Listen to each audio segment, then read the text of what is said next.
Ini kok menawi anu kutub gelut niku pripun ngene? Wah, kabruan pokoke.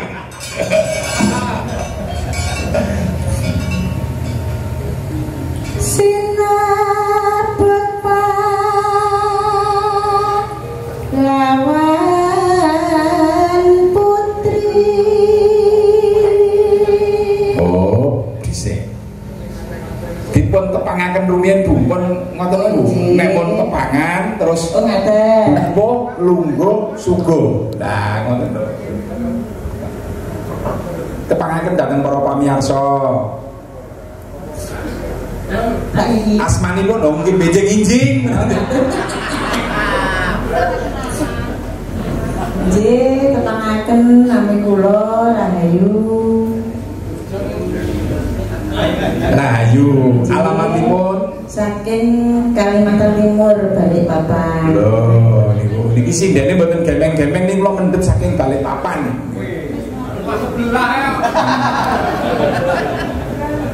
Sebelah papan. Rumiyin aslinipun Lambunu. Pak, mboten kok goroh niku mboten ning sampun sawetawis dangu nika hijrah. Wonten Balikpapan. Korona wingi niku ajeng wangsul kula gandoli wingi niku nyinden wonten ing Sulawesi Selatan, aja Bali sik Bu, belas ning Gorontalo sik lagi kena Bali. Mergo iki sing nimbali Bapak Suwadi nek nganti ngelencung.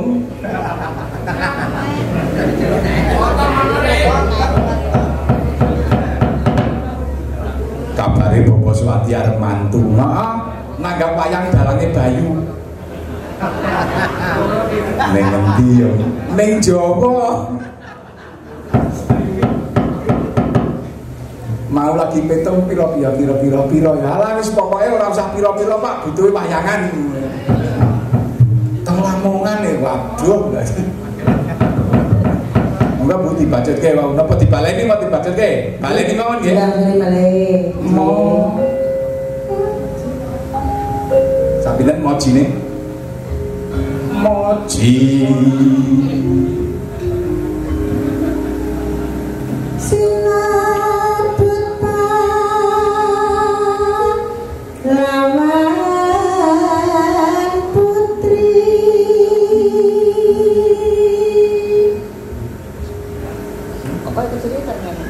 Niku 46 gimana ya? Pak sama. Pak sama Mas.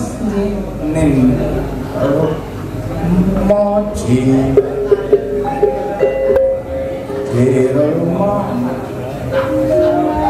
Loro Pak. Lorone Pak, loro Pak. Sinebut pahlawan. Sinebut pahlawan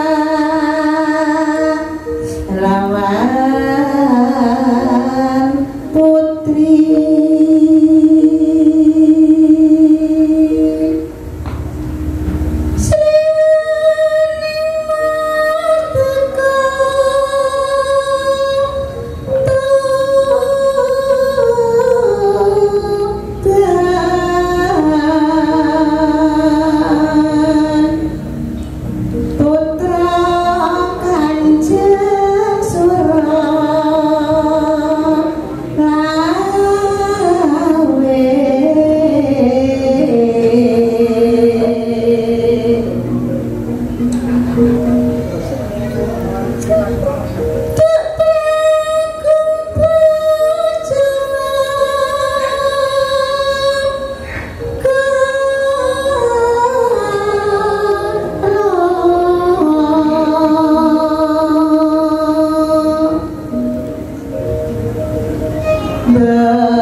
Dati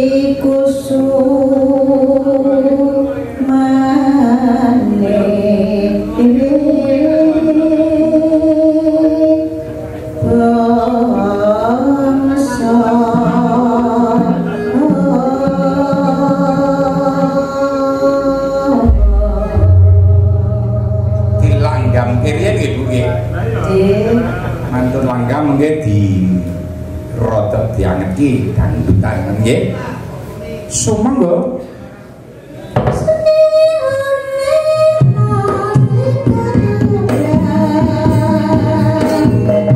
Orjen bisa menyesuaikan.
Yogane sareng nggih.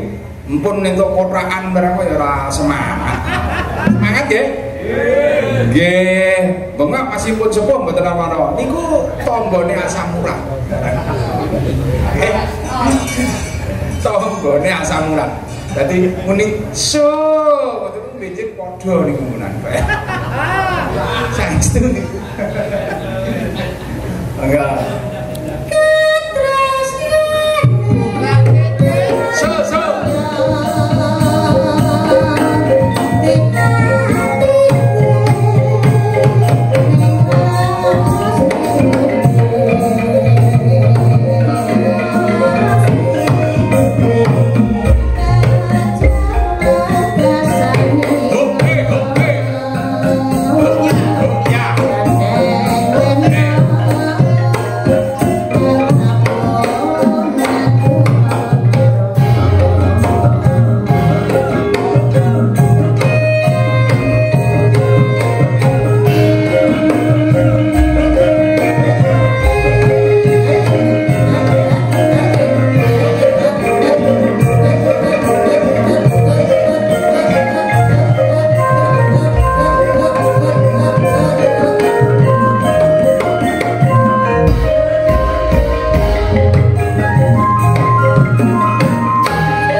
Wis to, anggere kerep awor ngono ya. Ane banyak ganyu iki mergo kepalangan biyen iki ya kerep awor jane terus kepalangan corona barang ae. Ngono, dise arep sowan rene ya batal asida terus. Nah, jane mergo corona ya muga-muga dumawaing penyakit kuwi mau enggal kalis enggal ilang saka jagat raya khususnya ana ing Sidodadi umume ana ing Gorontalo Indonesia. Amin. Amin. Ya muga-muga para among tani sing kula wentah ulu wetuning bumi muga-muga bisa subur makmur, tetandurane bisa subur, awah bisa ngrembaka. Iya, panenane apik. Angger panen apik terus asile iki lemintu akeh terus nanggap wayang. Ngono kuwi lho. Lho, iki nek ning pamuji to lho. Iya, iya. Ya aja mung event-event ning ngene iki kala mangsane wong sunatan, wong mantu barang kuwi pomo ditangkap aku ya ora nesu aja. Ayo ora ora larang-larang ora kok nduk larang murah menyang lho tenan waton awake sehat wektune sawa mangkat mung kala-kala mburi gundel apa meneh sing ngempul ora sing ngempul ki manut budal Pak De nggih. Benjing mainnya teng Kotaraya, latihannya teng Palu nggih Pak De? Nggih. Ora ora apa-apa. Wong wayangan ning Kota Raya ditelepon kok budal latihan ning Palu mangkat kok. Bot-bote iki mau kepengin nguri-uri kabudayan. Dadi wis ora mikir duit belas pokoke. Ya mong kala-kala ngene. Yo dibacutke. Nganti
Sriuning versi jaranan lho.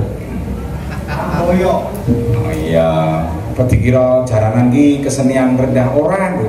Waton digarap kanthi sing temenanan kuwi mujudake kesenian ngono lho. Ono adi wong. Wah, saiki jan ora mung kesenian wayang tok lho. Gending-gendinge wayang wis diusungi karo wong jaranan itu. Pinter-pinter ya apik-apik. Ngono mulane yoga aja kalah karo yoga jaranan. Bersaing untuk apa sehat enggak apa-apa. Loh ora kok aku ngene lho. Saiki iki yoga jaranan pinter-pinter. Nggonku ki nabuhi wayang iso, nabuhi janger iso, nabuhi jaranan ya iso. Ngono. Mergo saiki nek mligi nabuhi wayang tok, wayang ya arang-arang ngono. Iya. Mulane ya kudune yoga ki waton sing ana hubungane karo gamelan ora apa-apa. Wong kakula ya tak belajari kok. Ngono ya. Ning Palu kuwi ana kesenian khas Kaili. Kuwi ana jenenge kakula, kuwi ana bonange, ana kempule, ana gonge. Mula kuwi sik ana wujude gamelan. Ngono. Ya disinaoni. Ayo selak lali. Ya.